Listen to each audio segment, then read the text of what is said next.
안녕하세요. 오늘도 사연살롱을 찾아주셔서 감사합니다. 저는 30대 초반 결혼한 지는 반년도 되지 않아 이혼을 선택하게 된 사람입니다. 친구들을 만나면 농담 삼아 하는 말이 있는데요. 성질이 급해서 결혼도 누구보다 빨리 하고 이혼도 누구보다 빨리 했다고 이야기하곤 해요. 남들이 깜짝 놀랐던 이혼 속도만큼이나 결혼하는 과정도 속전속결이었거든요. 잠시 제 어린 시절에 대해 이야기하자면 형편이 좋지 않은 집에 외동딸로 태어났어요. 부모님께서는 사회인으로 제대로 자리를 잡으시기도 전에 소위 말하는 사고를 쳐서 저를 낳으셨어요. 경제적인 기반이 없는 상태에서 갑작스럽게 결혼 생활을 시작한 터라 어린 시절 제 기억 속 부모님은 늘 바쁘셨어요. 자연스럽게 저는 할아버지, 할머니 손에서 크게 됐고요. 성인이 되면 부모님과 시간을 보낼 수 있을 거라 생각했지만 대학교를 서울로 오게 되고 직장도 서울에서 자리를 잡게 되면서 부모님과 함께 할 수 있는 시간은 점점 더 없어졌어요. 그렇게 20살 때부터 10년 가까이 혼자 타지 생활을 하다 보니 문득 연애만으로는 그 외로움을 채우기 힘들다는 생각이 들었어요. 그래서 30살이 되자마자 저를 평소 좋게 봐주시던 직장 상사분이 주선해준 소개팅에 나갔고 그렇게 남편을 만나게 됐어요. 이제 와서 하는 말이지만 막상 소개팅을 했을 때는 남편에게 큰 관심이나 흥미가 생기지 않았어요. 하지만 첫 만남 이후 제게 적극적으로 다가오는 모습에 호감을 갖게 되었죠. 관심이 가지 않는 상대이다 보니 저도 모르게 조금 소홀해질 때가 많았고 연락도 자주 하지 못했음에도 남편은 제게 꾸준한 관심과 연락을 줬어요. 휴일에도 제 컨디션을 최우선으로 생각해 만남을 강요하지도 않았고 가고 싶은 곳을 물어보고 함께 해줬죠. 하나부터 10까지 제게 맞춰주는 사람이다 보니 안 맞는 부분을 맞춰가느라 다툴 필요조차 없었어요. 어느 순간 그게 익숙해지다 보니 편안함을 느끼기 시작했고 남편이 저에게 맞춰주는 게 아니라 우리가 잘 맞는 거라는 생각이 들었죠. 주변에서도 저희가 만나는 모습을 보며 그런 남자는 없으니 잘해보란 소리뿐이었어요. 야, 요즘 그런 남자 없다. 요즘 남자들이 얼마나 재는데 그 사람은 순수하게 너한테 호감을 갖고 있는 것 같아서 보기 좋은데? 그러니까. 그리고 나이 들수록 조건 맞는 남자는 있어도 성향 잘 맞는 남자는 찾기 힘들다. 그것도 복이야. 친한 친구들마저 그렇게 인정해주는 분위기이다 보니 얼마 못 가서 저도 마음의 문을 열게 되었어요. 그땐 정말 사랑받는 기분이 컸고 그 기분이 좋아서 연애를 했던 것 같아요. 그리고 몇 개월이 지난 후 데이트가 끝나고 집으로 돌아가는 길이었어요. 저를 데려다주고 돌아가려던 남편이 갑자기 뒤를 돌아 제 손을 다시 잡더니 이렇게 말했어요. 우리 언제까지 이렇게 데이트 끝나고 헤어져야 해? 난 당신이랑 헤어질 때마다 너무 아쉬워. 나도 마찬가지야. 같이 있을 땐 너무 좋은데 헤어지고 나면 뭔가 공허하고 쓸쓸한 기분이야. 당신은 혼자 사니까 더 그럴 것 같아. 그래서 말인데 어차피 둘 다 나이도 있겠다. 우리 빨리 결혼해버릴래? 결혼? 너무 빠르지 않아? 늘 결혼하고 싶다는 생각은 있었어요. 주변에 저보다 빨리 결혼한 친구들이 가정을 꾸리고 사는 게 늘 부러웠거든요. 하지만 당시 남편과 사귄 지는 6개월이 이제 막 넘었을 때라 이른 감이 있었죠. 우리 나이에 빠르기는. 원래 이렇게 사랑에 눈 멀어서 결혼하는 커플이 부부가 되어서도 잘 산대. 이것저것 생각이 많으면 그 생각 때문에 미뤄지다 결국 결혼 못하는 거고. 그리고 짧긴 했지만 우리 거의 매일 만났잖아. 이렇게 안 싸우는데 결혼한다고 뭐가 크게 달라질까? 바보처럼 그 말에 흔들리고 말았어요. 외로움이 지쳐있던 저에게 새로운 가정을 꾸리자는 제안은 너무나 달콤하게 들렸죠. 결혼하면 많이들 달라진다던데. 그건 오래 사귀고 결혼한 사람들이 그런 거겠지. 우리가 빨리 결혼한다고 그렇게 걱정할 것도 없어. 지금부터 결혼 준비한다고 해도 1년은 걸릴 거고. 그동안 당신이 내가 마음에 안 들고 못 믿어오면 파혼하면 되잖아. 그때 남편의 말이 어쩜 그렇게 구구절절 다 맞게 들렸는지 모르겠어요. 그 말을 온전히 믿고 싶어서 그랬는지도 모르겠네요. 친한 지인들에게 갑작스럽지만 결혼하게 되었다는 소식을 전했어요. 혼자로 지낸 기간이 꽤 되었던지라 반응이 좋을 줄 알았는데 오히려 당황스럽다는 반응이더라고요. 야, 네 애인 같은 사람 없는 거 맞긴 한데 그래도 결혼은 아직 너무 빠른 거 아니야? 아무래도 그런 감이 좀 있지? 근데 어차피 잘 맞아서 결혼할 거면 조금이라도 일찍 하는 게 낫잖아. 미뤄봤자 나이만 먹지. 그리고 결혼 준비하는 과정도 1년 걸리니까 그 사이에 아니다 싶으면 물으면 되는 거고. 넌 무슨 물을 생각부터 하고 결혼을 하니? 그냥 좀 신중하게 생각하는 게 나을 것 같은데. 그래, 좀 성급한 것 같긴 하다. 남자친구가 벌써 결혼하자고 해? 응, 데이트할 때마다 헤어지기 싫다나? 사실 나도 요즘 남자친구가 많이 좋아져서 헤어지고 나면 좀 울적했거든. 그래, 너희 두 사람이 좋다면야. 처음에는 놀란 얼굴로 말리던 친구들도 제 이야기를 듣더니 말을 아꼈어요. 당시엔 제 말에 설득이 된 거라고 생각했는데 다시 돌이켜보니 친구들이 말을 아낀 것 같더라고요. 아무튼 그런 만류에도 불구하고 저는 결혼을 추진했어요. 솔직히 말하면 결혼을 한다고 생각하니 정말 설레고 행복하더라고요. 걱정이 되는 부분도 물론 많았지만 그것보다는 저에게도 가정이라는 새 울타리가 생긴다는 생각에 마냥 들떠 있었던 것 같아요. 그동안 열심히 일해서 모아놓은 돈도 꽤 있고 수입도 나쁘지 않은 터라 그럭저럭 괜찮은 수준에서 출발할 수 있겠다는 자신도 있었죠. 다행히 부모님께서는 인상 서글서글한 남편을 괜찮게 보셨고 다음은 제가 인사를 갈 차례가 되었어요.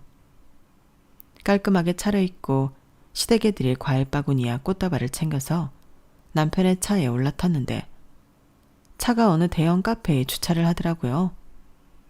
왜 여기에 내려? 커피 마시게? 약속 시간 다 돼가는데 본가에 바로 가야 하는 거 아냐? 아, 엄마가 집을 안 치워놓으셔서 부담스럽다고 여기서 이야기 나누자고 하셨어? 여기서? 조금 당황했어요.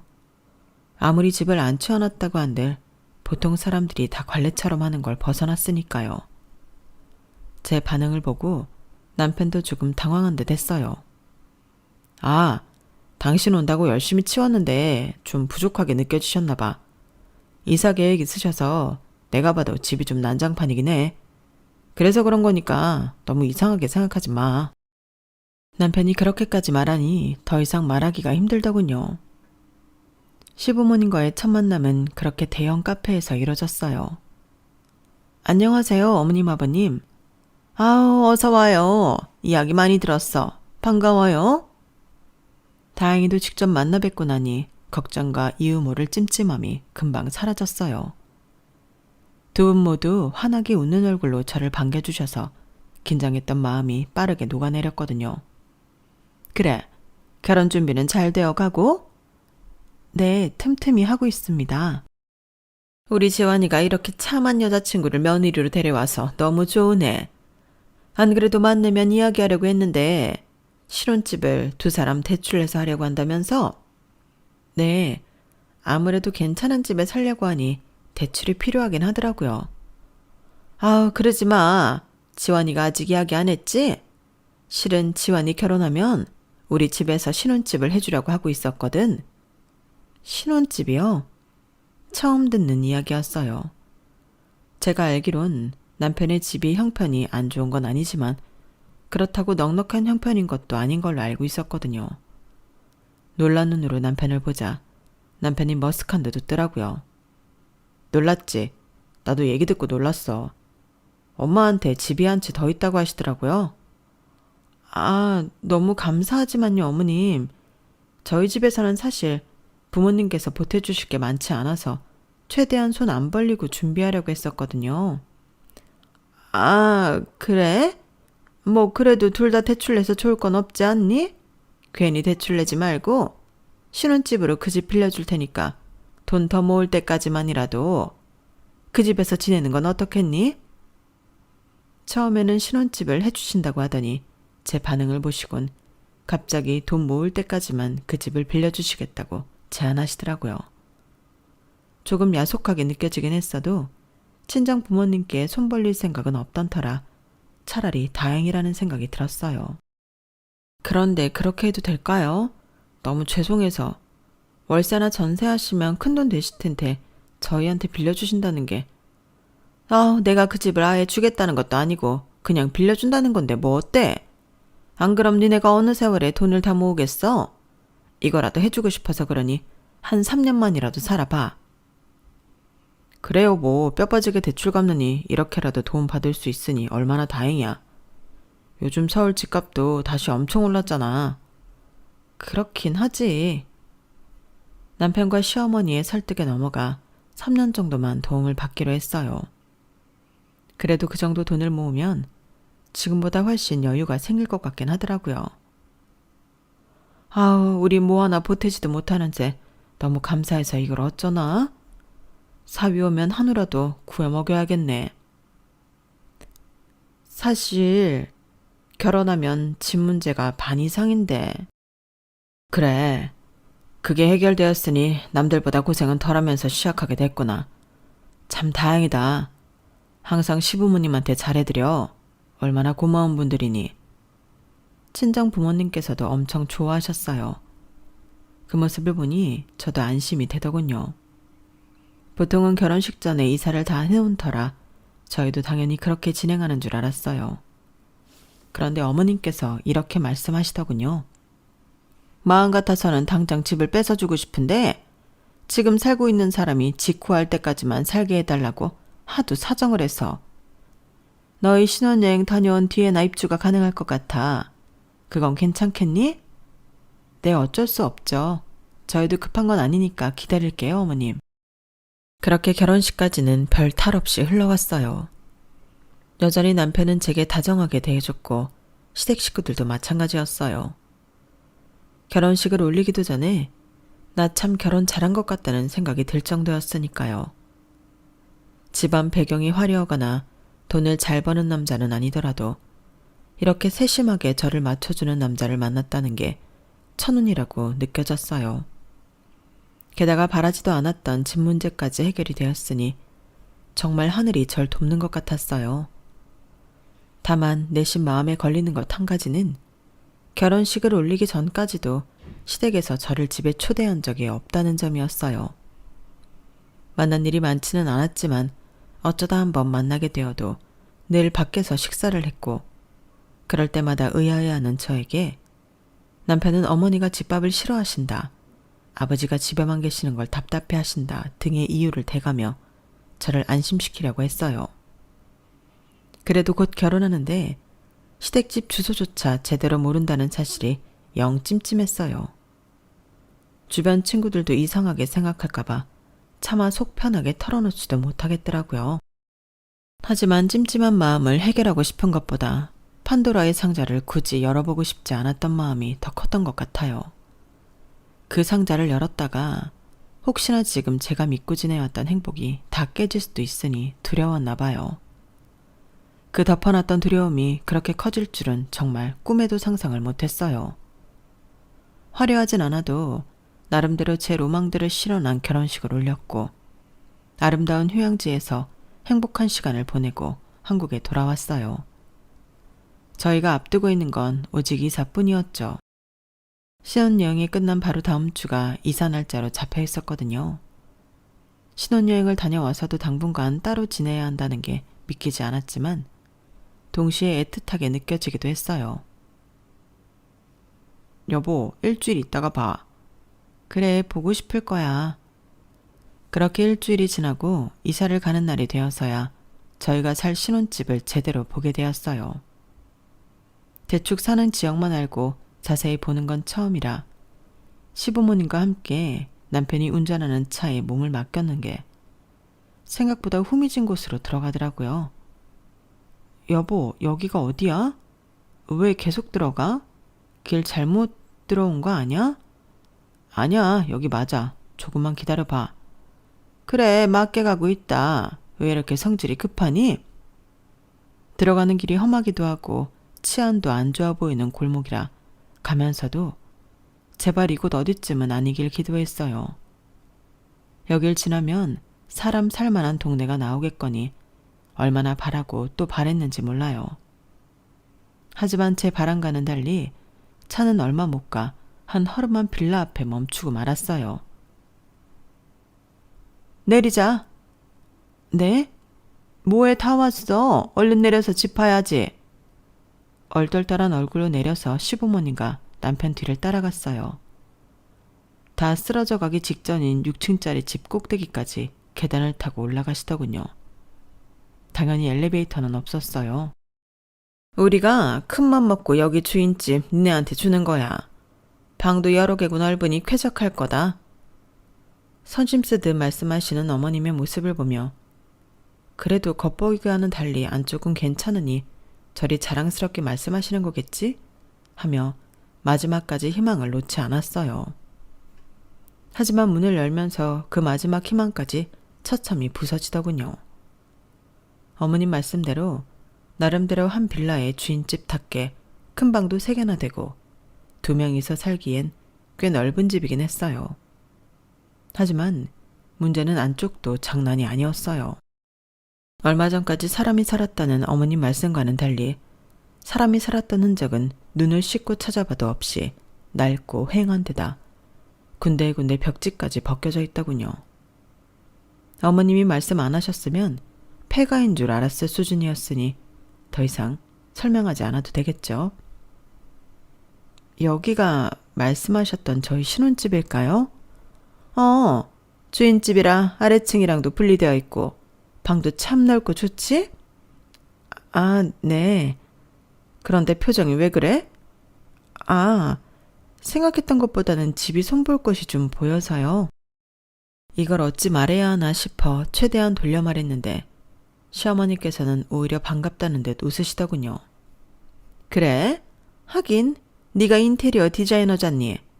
사실 이 집이 오래되기는 해서 신혼 느낌이 나는 그런 집은 아니기는 해. 젊은 사람 둘이 신혼집 같은 분위기 내려면 아무래도 여러 군데 손을 보는 게 좋겠다. 리모델링이라고 하나? 이 집은 넓어서 리모델링만 하면 아주 쾌적하고 궁궐 같을 거야. 마침 네가 전문가라니까 다행이네. 네, 리모델링 맡기시려고요? 하면 좋지? 며느리가 전문가인데. 기다렸다는 듯 리모델링 이야기를 꺼내시는 시어머님을 보니 살짝 어이가 없었어요. 저희에게 주는 집도 아니면서 리모델링은 당연하다는 듯이 떠넘기는 모습이 원래부터 이런 의도로 집을 빌려주신다고 했나 의심이 들 정도였죠. 정신없이 이삿짐을 정리하고 나니 회의감이 들었어요. 우중충하고 습한 데다 냄새까지 좋지 않은 집에서 앞으로 살아가야 한다고 생각하니 정말 막막하더라고요. 여보, 근데 정말 이 집에서 살아야 하는 거야? 당신은 괜찮아? 당연히 괜찮지. 이 집은 무려 공짜로 사는 집인데. 그럼 당신은 대출에 허덕이면서 살고 싶어? 그것보단 나중을 위해서 돈 모으면서 여기에 짓는 게 낫지.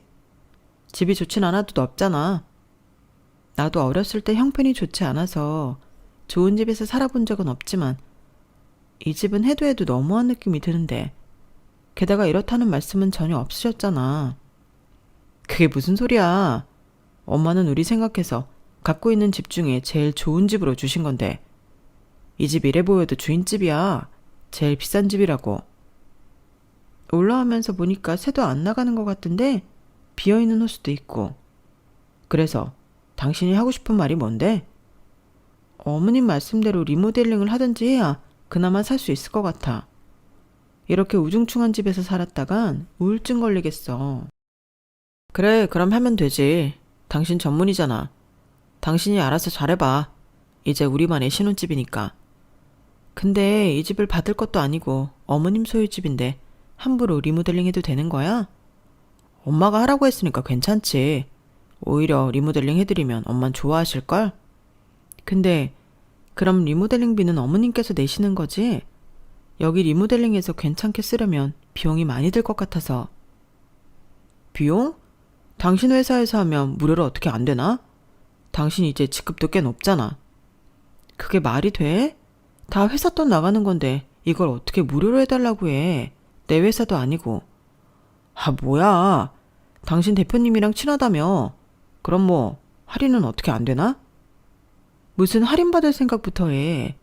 일단 어머님이 리모델링 의사가 있으시면 어머님 집이니까 어머님이 원하시는 대로 리모델링 해드리는 게 우선일 것 같아. 내가 말씀드려 볼게. 그날은 밤새 침대에서 뒤척였어요. 뒤통수를 맞았다는 생각이 지워지지 않아서인지 잠이 도저히 안 오더라고요. 다음날 아침이 되어서 저는 바로 어머니께 전화를 드렸어요. 어머님, 저예요. 리모델링 견적은 어느 정도 생각하고 계실까요? 견적? 그거야 뭐 비싸면 비쌀수록 집이 더 좋아지는 거 아니겠니? 그렇기는 하죠. 그래도 너무 부담되지 않는 선에 사는 게 좋으니까요. 니네 형편에 맞춰서 하렴? 어차피 집값은 아꼈으니 여유는 있을 거 아니니. 이왕 하는 거 새집처럼 리모델링하면 니네도 더 오래 살 수 있고 좋지? 어머님, 리모델링 비용은 어머님께서 지불하시는 거죠?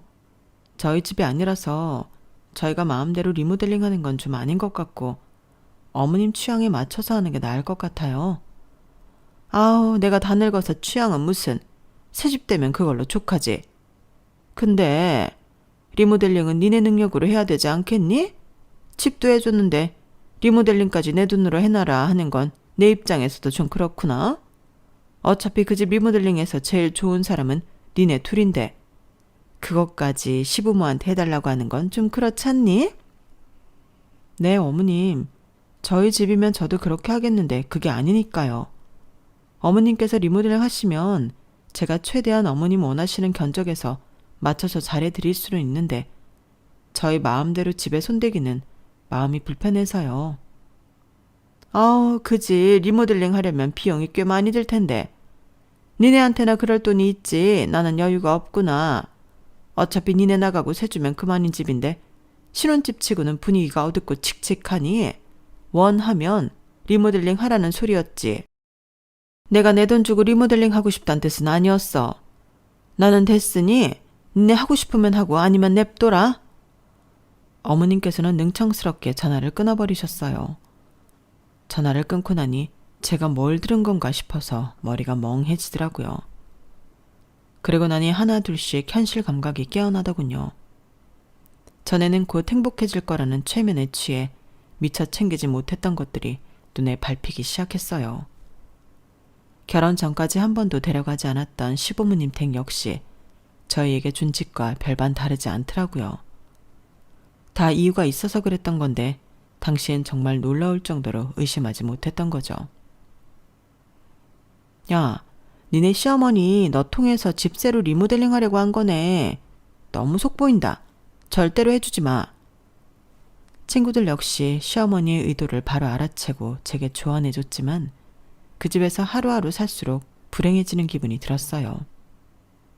하루 종일 일에 시달리라 퇴근 후 집에서 보내는 시간들조차 휴식으로 느껴지지 않더라고요. 오히려 결혼 전이 나았다 싶을 정도여서 결국에는 제 성에 못 이겨 리모델링을 결심하게 됐어요. 여보, 나 더 이상은 이 집에 못 살겠어. 내 돈이 들더라도 리모델링을 해야겠어. 그래, 그러자. 나도 당신이 괜찮은 줄 알고 그러려니 했는데 이 집은 도저히 사람 살 곳이 아니야. 신혼부부가 살 공간은 더더욱 아니고 이왕 돈 들이는 거 최고로 들여서 꾸며보자. 우리 집 아니어도 오랫동안 살면 되니까. 남편의 동의하에 제가 직접 담당해서 리모델링을 진행하기 시작했어요. 시어머니의 의도대로 되었다는 생각에 조금 분하긴 했어도 이렇게라도 하지 않으면 내가 먼저 죽겠다는 생각에 그냥 좋게 생각하기로 했어요. 남편 말대로 생각했던 것보다 더 오래 살면 인테리어에 얼마가 들던 웬만한 집값보단 훨씬 저렴하니 남는 장사라고 스스로를 다독였죠. 그런데 인테리어를 시작한 지 얼마 안 되었을 때 어머님께 전화를 받았어요. 야, 결국은 리모델링 하기로 했다면서? 어떻게 하기로 했니? 네, 어머님. 제가 좋아하는 스타일이 있어서 우드톤으로 깔끔하게 꾸며보려고 해요. 어머, 우드톤? 그런 거 너무 심심하지 않니? 좀 심심해 보여도 깔끔한 톤으로 맞춰놔야 질리지도 않고 오래 가거든요. 이왕이면 유행 안 타는 스타일로 하는 게 좋을 것 같아서요. 그래? 어차피 돈 들이는 거 좀 요즘 스타일로 하지. 거참 궁금해서 안 되겠네. 내가 너희 회사에 좀 놀러 가도 되겠니? 네? 회사예요? 며느리 본업하는 모습도 궁금하고. 아, 어머님. 회사는 고객 외에 외부인은 출입 금지라서요. 죄송해요. 다음에 기회 되면 보여드릴게요. 어머? 고객 외에 출입 금지면 나도 들어갈 수 있는 거 아니니? 내가 그 집 주인이잖아. 내가 고객이 아니면 대체 누가 고객이야? 어머님이 말도 안 되는 논리를 펼치면서 회사까지 찾아오겠다고 하시길래 인상이 절로 찌푸러졌어요. 하다 회사까지 오겠다니 생각만으로도 너무 피곤하더라고요. 적당한 핑계로 둘러댔는데도 기어이 오겠다는 어머님을 보며 한 가지 좋은 생각이 떠올랐어요. 네, 그럼 계약서에 서명은 어머니 성함으로 해야 되는데 괜찮으세요? 서명? 서명만 내 이름으로 하고 비용 지불은 니네가 하는 거지? 그래야죠. 그래, 그럼 그럴게. 가기 전에 한번 연락하마. 네. 딱히 그땐 이걸 이용할 생각은 없었어요. 그냥 혹시 모를 나중을 대비해 놓은 거였죠. 그런데 이걸 기가 막히게 쓸 날이 오게 되더라고요. 어머님은 제 돈 내고 제가 기획하는 인테리어에도 하나부터 10까지 토를 달면서 의견을 내시더라고요. 어머님, 저희 마음대로 하라고 하지 않으셨어요? 의견을 너무 많이 주시는데 그 의견들이 저희 방향이랑 맞지 않아서요. 아우, 그래도 그 집이 내 집인데 니네 취향으로만 맞출 수 있니? 나는 이런 건 영 취향이 안 맞아서 좀 빼주라. 어머님의 의견에 맞춰 하나둘 조율하다 보니 결국 나온 결과물은 제가 원하던 것과는 180도 다르게 나왔어요. 게다가 이것저것 고급 자재를 추가하고 요구가 많아지니 원래 잡았던 견적보다 비용은 훨씬 비싸게 나왔고요. 어머님이 회사에 오실 때마다 녹초가 된 저를 보며 대표님께서는 안쓰럽게 웃으시며 제 어깨를 쳐주셨어요. 우리 김 실장이 고생이 많네. 그나저나 견적은 이렇게 많이 나와도 괜찮은 거야? 회사 먹여 살리려고? 저도 그럴 생각은 없는데 어머님이 너무 우기셔서 거절하기도 영 힘들고 어쩌다 보니 이렇게 돼버렸네요. 시어머니 등살 이기는 며느리가 어딨겠어. 걱정 말라고. 김 실장은 우리 우수사원이니까 파격적으로 가격 빼줄 테니까. 감사합니다, 대표님. 말씀뿐인 줄 알았는데 대표님은 정말로 깎을 수 있는 가격은 다 깎아서 진행할 수 있도록 배려해 주셨어요. 덕분에 금전적으로 부담은 훨씬 줄어들었죠. 공사는 한 달간 진행됐고 공사하는 한 달간은 다시 남편과 떨어져 지냈어요. 인테리어를 진행하면서 남편과의 사이도 소원해졌어요. 시어머니와의 갈등 사이에서 제 편이 되어줄 줄 알았던 남편은 늘 은근슬쩍 갈등을 피하면서 어머님 편을 들어주었거든요. 이번 일 역시도 웬만하면 엄마 집이니 엄마 뜻을 따르라고 주장하는 남편 때문에 더욱더 제가 원하는 방향으로 흘러가지 않았어요. 결혼 전에는 저만을 위해 다 맞춰주던 사람이 결혼 후에는 태도가 싹 변하는 걸 겪고 나니 제가 믿고 있던 것들에 의심이 싹 트기 시작하더라고요. 그래도 저는 마지막까지 신혼집만 아니었더라면 우린 괜찮았을지도 모른다는 한 줄기 희망을 품고 있었어요. 인테리어가 끝나고 집은 전과는 아주 다른 새 집이 되었어요. 남편과도 한 달을 떨어져 지냈던 탓인지 화사한 집에서 다시 생활을 함께 시작하니 이제야 비로소 신혼다운 느낌도 들고 좋더라고요. 하지만 그 짧은 평화마저도 어머님이 방문함과 동시에 깨지고 말았어요. 세상에 집이 좋아도 너무 좋다. 역시 우리 며느리 능력이 좋네. 어쩜 이렇게 내가 원하는 걸 찰떡같이 알아듣고 해줬을까? 마음에 들어도 너무 마음에 든다. 그치? 엄마 이런 집에 늘 살고 싶어 하셨잖아요. 이제 소원 푸셨어? 그럼. 역시 같은 집이어도 인테리어만 바꾸면 이렇게 새 집처럼 된다니까. 너네 적당히 살다가 나가면 이제 월세도 잘 나가겠다. 이 집 팔긴 아깝고 새는 안 나가고 얼마나 고추덩어리던지. 우리 아들 덕분에 팔자 폈네 폈어. 어머님, 그게 무슨 말씀이세요? 갖고 계신 집 중에 이 집이 제일 새 잘 나간다고 하지 않으셨어요? 더는 무슨 바보니? 너도 며칠 못 참고 바로 인테리어 한 집이 새가 나가겠어? 아니, 옛날엔 잘 나갔지. 근데 이제 빌라가 너무 노후돼서 그런지 잘 안 나가더라고. 요즘 젊은 사람들은 죽어도 고생하기 싫어하니까. 넓은 것만으로는 만족을 못 하더라고. 그 순간 정말 망치로 머리를 얻어맞은 것 같았어요. 새가 잘 나가는 집이라 세입자 내보내는 게 시간이 걸려서 신혼집에는 늦게 입주를 해야 한다는 말도 다 거짓말이었던 게 그날 탄로가 난 거예요. 그동안은 심증만 있고 아니겠지 했던 일이 사실로 판명이 나니 정말 미치겠더라고요. 더 기가 막힌 건 남편도 그 사실에 대해 전혀 놀라지 않고 이미 알고 있던 눈치였어요. 그날은 하도 충격을 받아서 그런지 반박할 말도 따질 힘도 없어서 오히려 입을 다물게 되더라고요. 전투 의지를 잃는다는 게 무슨 말인지 체감했던 날이었어요. 그렇게 힘들게 안 맞는 의견 조율해가며 만들어 놓은 새 신혼집조차 꼴보기가 싫더라고요. 인테리어 한 곳곳에 시어머니의 취향이 묻어있는 것만 봐도 소름이 끼칠 정도였어요. 하지만 시어머니의 소름 끼치는 행적은 거기서 끝나지 않았어요. 다음 명절은 지원이네서 모일 거야. 지원이네로 바로 오렴. 네? 어머님, 왜 명절인데 저희 집에서 모여요? 당연히 시댁에서 모여야죠.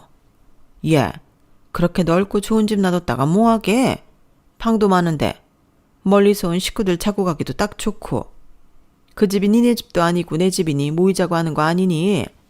이럴 땐 가족끼리 좀 같이 쓰고 해야지. 아무리 어머니 명인 집이어도 저희가 살고 있을 땐 저희 의사를 먼저 물어보셔야죠. 지금은 저희가 집 주인이잖아요.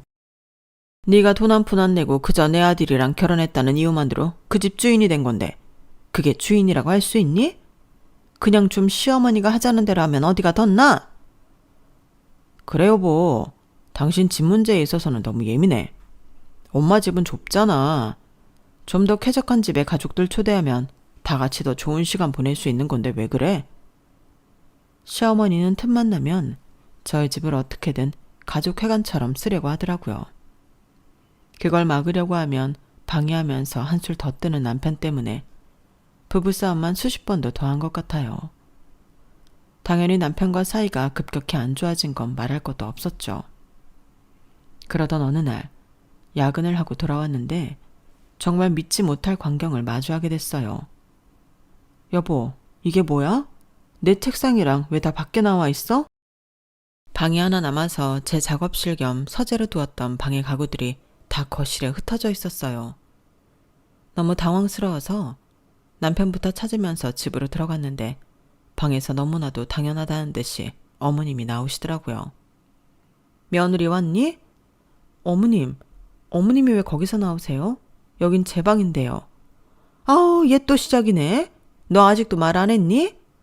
아니, 지원이가 말이다. 글쎄, 나랑 이 사람 보고 여기 들어와서 살라지 뭐니. 방이 하나 빈다면서. 뭐라고요? 어머님이 가리킨 곳엔 아버님까지 계셨어요. 방안을 자세히 살펴보니 제 짐이 싹 빠진 자리에 시댁에서 어머님 아버님이 쓰시던 침대와 옷장, 화장대로 가득 차 있더라고요. 순간 눈앞이 핑 돌면서 쓰러질 뻔했어요.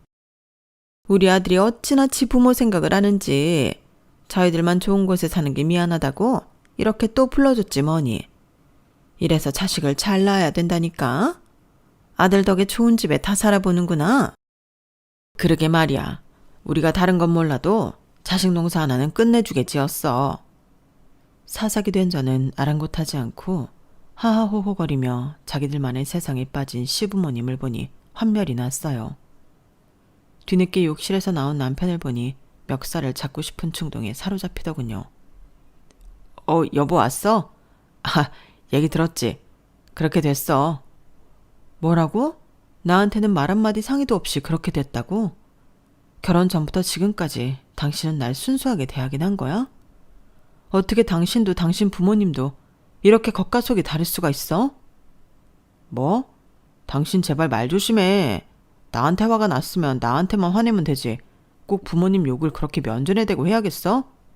못 배워먹은 사람 같이. 뭐? 못 배워먹은 건 당신이겠지. 내가 그동안 얼마나 많이 참았는진 당신이 더 잘 알잖아. 그럼 내가 당신한테 사실대로 말하면 당신이 과연 우리 엄마 아빠를 열린 마음으로 받아줬을까? 아니잖아. 반대할 거 뻔한데 어떻게 사실대로 먼저 말하냐고. 그리고 이거 따지고 보면 우리 엄마 집인데 못 오실 것도 없잖아. 솔직히 그래. 엄마 아빠 먼저 모셔오면 당신이 쫓아내지 못하겠지 싶은 생각으로 먼저 모셔왔어. 이렇게라도 안 하면 난 당신 때문에 평생 효도 못할 테니까. 뭐라고? 생각해보면 분명 그런 기미가 있었을 텐데 전 그날 그 순간까지도 남편이 그렇게 하늘이 내려준 효자일 거라곤 꿈에도 상상 못했어요. 남편의 본색을 보고 나니 정말 더는 이 사람과 남은 생을 함께할 순 없겠다 싶더라고요. 그래, 당신이 맞아. 내가 감히 시부모님을 쫓아낼 순 없지. 대신 내가 나갈게. 당신은 평생 부모님 모시고 효도하면서 행복하게 살아. 뭐라고? 지금 농담하는 거지? 농담은 너나 하겠지. 난 너 같은 효자랑 같이 살 생각 없어. 효도하고 살 생각이면 너 혼자 실컷 해. 난 내 부모한테 효도하고 살 테니까. 저는 그대로 방에 들어가 캐리어 두 칸에 귀중품과 옷가지들만 챙겨서 집을 나와버렸어요. 그리고 며칠 후 남편에게 이혼 서류를 보냈죠. 남편은 절대 서류를 작성하지 않으려고 했어요. 협박도 해보고 설득도 해봤지만 끝까지 고집을 부리는 통에 결국 소송을 걸어버렸죠. 변호사를 통해 상담을 받으면서 인테리어 관련 이야기를 털어놓으니 뜻밖의 조언을 얻었어요. 혼인이 단기간에 파탄난 경우에는 부담하신 주거 개선 비용은 반환받을 수 있는 관련 판례가 있습니다. 제가 도와드릴게요. 제 사정을 알게 되신 대표님께서 적극적으로 도와주신 덕분에 인테리어 비용 결제 내역과 시공 계약서, 그리고 어머님과 고객 상담 때 나눴던 대화 내용 녹취록 등을 쉽게 확보할 수 있었고, 그걸 가지고 이혼 소송과 동시에 법원에 증거 자료를 제출했어요.